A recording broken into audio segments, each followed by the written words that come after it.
माझं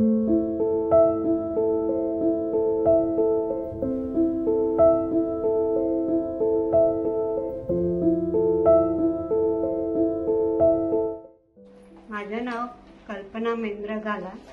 मला कमीत कमी 12 महिने झाले ट्रायजेमिनलचा खूपच त्रास होता। त्रास म्हणजे न सहन करू शकतो असला त्रास होता।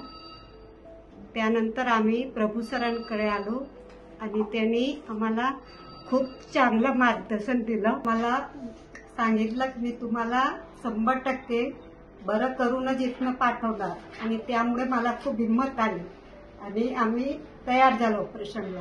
आणि त्यांनी माझं एवढं छान ऑपरेशन केलं की ऑपरेशन नंतर आयसीयू मध्ये आल्यावर मला जाणवलंच नाही की मला हे दर्द होता। मी त्यांचे खूप आभारी आहे आणि पूर्ण टीम पण खूप सपोर्टर आहे। वॉर्ड बॉय सिस्टर सगळे खूपच सपोर्ट केलाय, त्यामुळे सगळ्यांचे आभार।